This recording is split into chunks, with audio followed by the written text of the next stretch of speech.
Dear students, welcome back to my channel Maths Smart by Prashant sir. ఈరోజు ఈ వీడియోలో olympiad examinations సిరీస్లో భాగంగా మరొక మంచి ఇన్ఫర్మేషన్ తోటి మీ ముందుకు వచ్చాను. వీలైతే వీడియో స్కిప్ చేయకుండా పూర్తి వరకు చూసే ప్రయత్నం చేయండి, మీకు మంచి ఇన్ఫర్మేషన్ లభిస్తుంది. దాంతోపాటుగా ఏపీ తెలంగాణలో ఎవరైతే విద్యార్థులు రకరకాల ఒలింపియాడ్ ఎగ్జామ్స్ కోసం ప్రిపేర్ అవుతున్నారో వాళ్ళకి ఈ వీడియోని తప్పకుండా షేర్ చేసే ప్రయత్నం చేయండి. సో ఇక విషయంలోకి వెళ్తే మనకి రకరకాల ఒలింపియాడ్ ఎగ్జామ్స్ ఉంటాయి. మీకు ఆల్రెడీ చెప్పాను మన ఛానల్లో ఇంతకుముందే. దాదాపు ఈ రకరకాల ఒలింపియాడ్ ఎగ్జామినేషన్స్లో 90% సిలబస్ అనేటువంటిది దాదాపు కామన్గా ఉంటుంది. మార్క్స్ వెయిటేజ్ పరంగా కొంత ఎక్కువ తక్కువగా ఉంటుంది, కానీ దాదాపు సిలబస్ పరంగా కామన్గా ఉంటుంది. అయితే ఇందులో మరీ ముఖ్యంగా మనము సైన్స్ ఒలింపియాడ్ ఫౌండేషన్ దాంట్లో భాగంగా ఇంటర్నేషనల్ మ్యాథ్స్ ఒలింపియాడ్ ఎగ్జామ్ తీసుకుంటే ప్రతి క్లాస్ క్వశ్చన్ పేపర్లో మనకి 4 సెక్షన్లు ఉంటాయి. ఒకటేమో logical reasoning, mathematical reasoning, everyday mathematics, achiever section. So ఇట్లా మనకి 4 సెక్షన్స్ అనేటువంటివి ప్రతి క్లాస్ పేపర్లో కూడా ఉండడం జరుగుతూ ఉంటుంది. నేను మాట్లాడేది international maths olympiad examination which will be conducted by science olympiad foundation. కాబట్టి ఇందులో లాజికల్ రీజనింగ్ అనే అంశం వచ్చేసి మనకి ఒలింపియాడ్ ఎగ్జామినేషన్లో మాత్రమే కాకుండా మీరు ఫ్యూచర్లో రాబోయే రకరకాల కాంపిటేటివ్ ఎగ్జామినేషన్స్లో కూడా ఈ సబ్జెక్టు ఇంపార్టెంట్ రోల్ని ప్లే చేస్తుంది.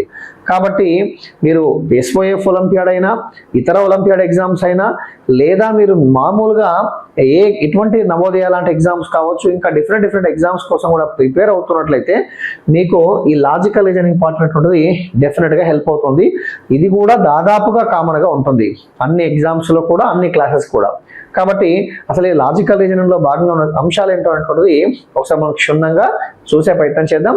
రాబోయే రోజుల్లో వీటి గురించి మరింత విపులంగా నీట్గా నేను ఎక్స్ప్లెయిన్ చేసే ప్రయత్నం చేస్తాను. ఓకే, సో ముందుగా లాజికల్ రీజనింగ్ అంశం. ఈ లాజికల్ రీజనింగ్ అంశంలో రకరకాల చాప్టర్స్ ఉంటాయండి, సబ్ చాప్టర్స్. ఫర్ ఎగ్జాంపుల్ మనం వచ్చేసి ఫస్ట్ వన్ తీసుకున్నట్టయితే నెంబర్ సిరీస్. ఫస్ట్ టాపిక్ వచ్చేసి నెంబర్ సిరీస్. పేరులో ఉంది నెంబర్ సిరీస్. ఎట్లా ఉంటుంది అంటే కొన్ని రకాల నెంబర్లు ఇస్తాడు. ఫర్ ఎగ్జాంపుల్ 2, 3, 4, 5 డాష్ అంటాడు. కాబట్టి ఆన్సర్ ఏమొస్తుంది? 1 2 3 4 5 తీసుకున్నాం కాబట్టి ఆన్సర్ 6 వస్తుంది. అంటే ఒక నిర్దిష్టమైనటువంటి నియమాన్ని పాటించేటువంటి కొన్ని సంఖ్యల యొక్క సమూహం ఇస్తాడు. ఆ సమూహంలో మనము లోపించినటువంటి నెంబర్ని కనుగొనాల్సి ఉంటుంది. We have to find out the missing number in that group of numbers. Okay, అది కాకుండా నెక్స్ట్ వచ్చేసి letter series.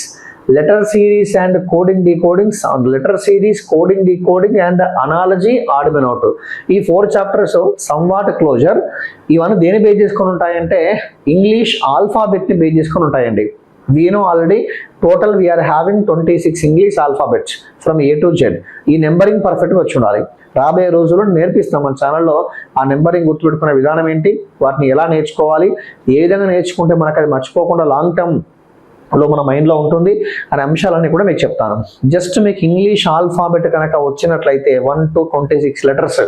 A means 1, B means 2, C means 3 and so on, W, X, Y, Z means 24, 25, 26. So ఈ విధంగా ఈ అంశాలపైన మీకు తెలిసినట్లయితే దాదాపు మనకి ఒక 4 చాప్టర్స్ ఏంటవి? ఒకటేమో letter series, coding decoding, analogy, odd man out అనే అంశాలన్నీ కూడా దాదాపు మీరు సులువుగా సాల్వ్ చేసే అవకాశం ఉంటుంది. కాబట్టి అది కూడా నేను నేర్పిస్తాను రాబోయే రోజుల్లో. ఓకే, సో అది. నెక్స్ట్ వచ్చేసి డైరెక్షన్స్. మనం దిక్కులు అంటాం డైరెక్షన్స్. మనకు ఆల్రెడీ తెలిసిందే. డైరెక్షన్స్ మనకు ప్రధానంగా మెయిన్ డైరెక్షన్స్ 4 ఉంటాయండి. North, east, south, west. దాంతోపాటుగా 4 corners. North east, north west, south east, south west అని చెప్పేసి మనకు మొత్తం మీద 4 మెయిన్ డైరెక్షన్స్, 4 కార్నర్స్. అట్లా మనకు మొత్తం మీద 8 డైరెక్షన్స్ ఉంటాయండి. షాడోస్. షాడోస్ అంటే morning time shadows, evening time shadows. ఈ షాడోస్ అంశాలు డిస్టెన్స్ని బేస్ చేసుకొని, పైథాగరస్ థీరాన్ని బేస్ చేసుకొని ఈ అంశాలన్నీ కూడా మనకి డైరెక్షన్స్ అనే టాపిక్లో ఉండడం జరుగుతూ ఉంటుంది. నెక్స్ట్ మరొకటి సీటింగ్ అరేంజ్మెంట్. సో ఈ సీటింగ్ అరేంజ్మెంట్ అంటే ఒక గ్రూప్ ఆఫ్ పీపుల్ని మనం మెయిన్గా ఒక 3 to 4 వేస్లో అరేంజ్ చేయవచ్చు. ఏంటంటే ఈ గ్రూప్ ఆఫ్ పీపుల్ని మనం ఒక రోలో అరేంజ్ చేయవచ్చు, లేదా ఈ గ్రూప్ ఆఫ్ పీపుల్ని ఒక సర్కిల్లో అరేంజ్ చేయవచ్చు, లేదా ఈ గ్రూప్ ఆఫ్ పీపుల్ని ఒక పాలిగాన్లో అంటే ఒక రెక్టాంగిల్ కానీ స్క్వేర్ షేప్లో టేబుల్ చుట్టూ అరేంజ్ చేయవచ్చు. ఇట్లా రకరకాల మెథడ్స్లో మనం సింపుల్గా ఆ పర్సన్స్ని క్వశ్చన్లో ఇచ్చిన డైరెక్షన్స్ ఆధారంగా చేసుకొని మనం నిర్వహించవచ్చు. ఓకే, ఇది కూడా one of the beautiful chapters. ఏంటా చాప్టర్స్ అండి? Seating arrangement. మీకు ఇప్పుడు ఎవరైతే ఈ వీడియో ఫస్ట్ టైం చూస్తున్నారో వాళ్ళకి కొంత అనీజీగా ఉంటుంది, చాప్టర్ నేమ్ చాలా డిఫరెంట్గా ఉంటాయి. బట్ యాక్చువల్గా మనం ప్రతి చాప్టర్ని ఇండివిజువల్గా నేర్చుకున్నప్పుడు డెఫినెట్గా మీకు మంచి నాలెడ్జ్ డెవలప్ అవుతుంది. ఈ information not only for Olympiad examinations, మీరు ఇన్ ఫ్యూచర్లో రాయబోయేటువంటి any kind of examination, competitive examination కూడా మనకి రీజనింగ్ పార్ట్ అనేటువంటిది ఇంపార్టెంట్ రోల్ని ప్లే చేస్తుంది. Try to understand and listen carefully. And next వచ్చేసి ర్యాంకింగ్ టెస్ట్. ఈ ర్యాంక్ టెస్ట్ భాగంగా ఫర్ ఎగ్జాంపుల్ ఒక తరగతిలో కొంతమంది విద్యార్థులు ఉన్నారనుకోండి, ఒక విద్యార్థి యొక్క స్థానాన్ని ఒక వైపు నుంచి ఇచ్చి position of the student will be given from one side, ఈ ask to find out the position of the same student from other side. ఇటువంటి క్వశ్చన్స్ అంటే లెస్ దాన్ ఆరోహణ క్రమం, అవరోహణ క్రమం, అంటే lesser than, greater than concepts base చేసుకొని మనము ఈ ర్యాంకింగ్ టెస్ట్ అనే చాప్టర్లో మనం నేర్చుకుంటామండి. నెక్స్ట్ వచ్చేసి లాజికల్ వెన్ డయాగ్రామ్స్. ఈ లాజికల్ వెన్ డయాగ్రామ్స్లో మన క్వశ్చన్స్ 2 టైప్స్గా వస్తుంటాయండి. టైప్ 1 ఏంటంటే ఒక సమూహానికి చెందినటువంటి ఒక 3 పదాలు ఇస్తాడు. ఫర్ ఎగ్జాంపుల్ సింపుల్గా చెప్పాలంటే రోజులు, గంటలు, నిమిషాలు. రోజులు, గంటలు, నిమిషాలు అంటే మీనింగ్ ఏంటి? నిమిషాలు వచ్చేసి గంటల్లో భాగం, గంటలు వచ్చేసి రోజుల్లో భాగం. ఓకేనా? నిమిషాలు వచ్చేసేమో గంటల్లో భాగం, గంటలు వచ్చేసేమో రోజుల్లో భాగం. ఇట్లా ఇది ఒక మెథడ్ ఉంటుంది. మొత్తం మీద మనకి 8 to 9 స్టాండర్డ్ వెన్ డయాగ్రామ్స్ ఉంటాయి. దాన్ని బేస్ చేసుకొని ఆ పదాల మధ్య సంబంధాన్ని we have to establish the relation between the given three what you can say points. I hope you understood. Okay, ఇటువంటి క్వశ్చన్స్. ఇది టైప్ 1 అండి. ఇందులో భాగంగానే టైప్ 2 ఎలా ఉంటుంది అంటే సింపుల్గా చెప్పాలంటే ఒక వెన్ డయాగ్రామ్ ఇస్తాడు. ఫర్ ఎగ్జాంపుల్ ట్రయాంగిల్ ఇస్తాడు, రెక్టాంగిల్ ఇస్తాడు, ఒక సర్కిల్ ఇస్తాడు, వీటిలో కొన్ని నెంబర్స్ ఇస్తాడు. ఆ నెంబర్స్ని బేస్ చేసుకొని మనకి సాధారణంగా కొన్ని క్వశ్చన్స్ అనేటువంటివి ఉండడం జరుగుతూ ఉంటుంది. ఇది దేనికి సంబంధించి? I'm talking about simply the logical Venn diagrams. ఓకేనా? ఇది కాకుండా, ఈ లాజికల్ వెన్ డయాగ్రామ్స్ కాకుండా నెక్స్ట్ వచ్చేసి సిలాజిజం. సిలాజిజం అంటే దీంట్లో మనకి ముఖ్యంగా 4 డిఫరెంట్ టైప్స్ ఆఫ్ స్టేట్మెంట్స్ ఉంటాయండి. ఆల్ ఏస్ ఆర్ బీస్ అని, సమ్ ఏస్ ఆర్ బీస్ అని, నో ఏ ఈజ్ బి అని, అట్లా మనకి సింపుల్గా ఒక 3-4 టైప్స్ ఆఫ్ స్టేట్మెంట్స్ ఉంటాయి. ఆ స్టేట్మెంట్స్ బేస్ చేసుకొని మనం చేయాల్సి ఉంటుంది. టాపిక్ నేర్చుకున్నప్పుడు దాని గురించి డీటెయిల్ చూద్దామండి. నెక్స్ట్ డైస్, పాచికలు అంటాం. డైస్, ఒక డైని మనం రోల్ చేసినప్పుడు యూజువల్గా die is having total 6 different faces కదా. డై అనేటువంటిది 6 ముఖాలను కలిగి ఉంటుంది. దానిపైన యూజువల్గా మనం 1 to 6 నెంబర్స్ వేస్తూ ఉంటాం. డైని త్రో చేసినప్పుడు డిఫరెంట్ నెంబర్స్ వస్తూ ఉంటాయి. అందులో even numbers, odd numbers, prime numbers, composite numbers, pure మ్యాథ్స్లో నేర్చుకుంటాం. అలాగే అక్కడ మన రీజనింగ్లో భాగంగా ఒక డైని 2 times కానీ అంతకన్నా ఎక్కువ టైమ్స్ కానీ మనం రోల్ చేసినప్పుడు 2కి ఆపోజిట్లో వచ్చే నెంబర్ ఏంటి, 3కి ఆపోజిట్లో వచ్చే నెంబర్ ఏంటి, లేదా 4కి ఆపోజిట్లో వచ్చే నెంబర్ ఏంటి. సో ఇట్లా ఈ అంశాలను బేస్ చేసుకొని మనకి క్వశ్చన్స్ అనేవి ఉండడం జరుగుతూ ఉంటుంది.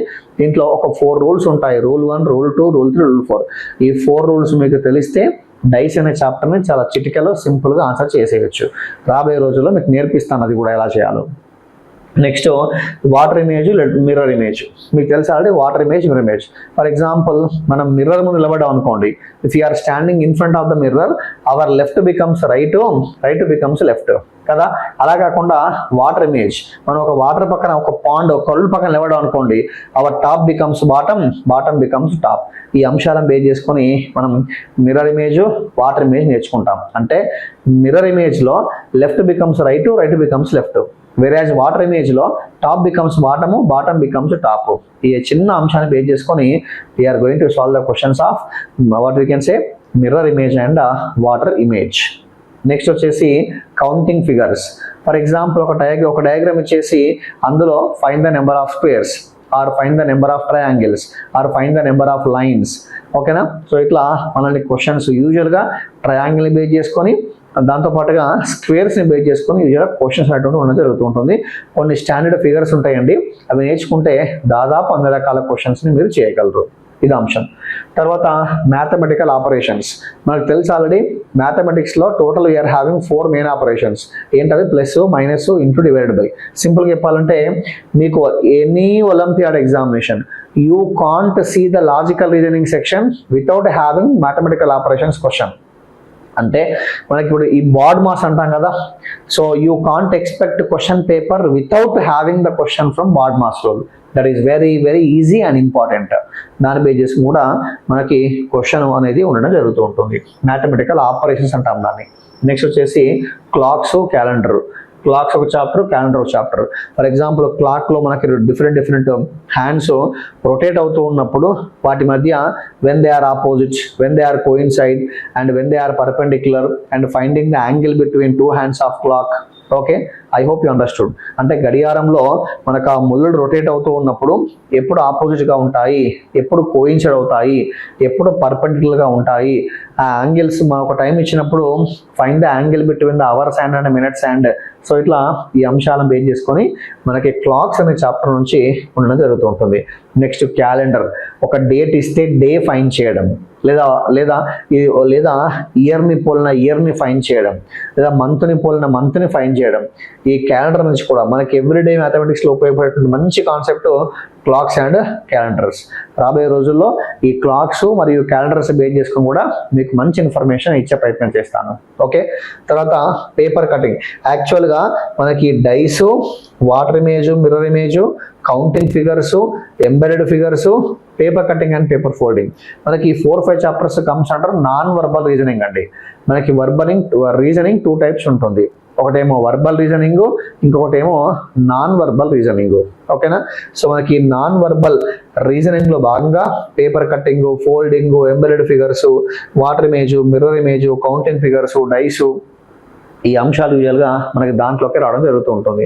సో ఏంటి పేపర్ కటింగ్, పేపర్ ఫోల్డింగ్ అంటే ఒక పర్టికులర్ యాక్సెస్ని బేస్ చేసుకొని మనం పేపర్ని కట్ చేసి ఫోల్డ్ చేసిన తర్వాత మళ్ళీ అన్ఫోల్డ్ చేసినప్పుడు what kind of shape we are going to get అని చెప్పేసి మన క్వశ్చన్స్ ఉంటాయండి.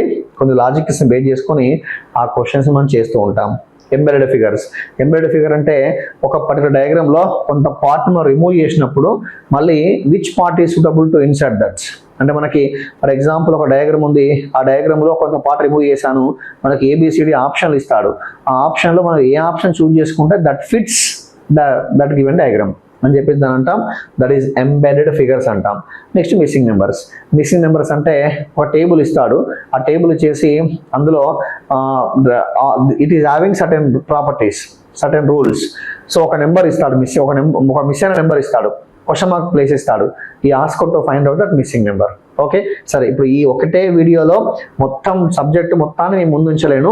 సో ఈ వీడియో చేయడంలో ఉన్న ముఖ్య ఉద్దేశం ఏంటి అంటే ఒలింపియాడ్ ఎగ్జామినేషన్స్లో లాజికల్ రీజనింగ్ అనేటువంటి ఈ అంశాన్ని బేస్ చేసుకొని మనకి కొన్ని క్లాసెస్కి ఏమో 10 బిట్స్, మరి కొన్ని క్లాస్కి ఏమో 15 బిట్స్ వస్తాయండి. దాదాపు సిలబస్ అందరికీ కామన్గా ఉంటుంది. ఇది మీరు నేర్చుకోవడం ద్వారా మీరు not only for this olympiad examinations, Navodaya exams, olympiad exams, మీరు ఫ్యూచర్లో రాయబోయేటువంటి డిఫరెంట్ కాంపిటేటివ్ ఎగ్జామ్స్ కూడా ఇది మీకు మంచి ఫౌండేషన్ డెవలప్ అవుతుంది. ఓకే, కాబట్టి ఈ అంశాలన్నీ కూడా మీరు చాలా జాగ్రత్తగా చక్కగా నేర్చుకునే ప్రయత్నం చేయండి. సో ఇది మనకు మొత్తం మీద ఓవరాల్గా లాజికల్ రీజనింగ్ అనే అంశాన్ని బేస్ చేసుకొని మనకు ఒలింపియాడ్ ఎగ్జామినేషన్స్లో భాగంగా అడిగేటువంటి different chapters. I hope you understood. So ఈ వీడియో నచ్చినట్లయితే లైక్ చేయండి, ఛానల్ని సబ్స్క్రైబ్ చేయడం మర్చిపోకండి. ఈ ఇన్ఫర్మేషన్ మరింత మందికి షేర్ చేయండి. ఎందుకంటే ఏపీ తెలంగాణలో రాబోయే రోజుల్లో మంచి ఇన్ఫర్మేషన్ని, ఎస్పెషల్లీ ఒలింపియాడ్ ఎగ్జామ్స్కి సంబంధించి మంచి ఇన్ఫర్మేషన్ ఇవ్వబోతున్నాను. కాబట్టి ఇన్ఫర్మేషన్ని చాలా మందికి షేర్ చేయండి. Okay, thank you all for watching this video. See you in the next video.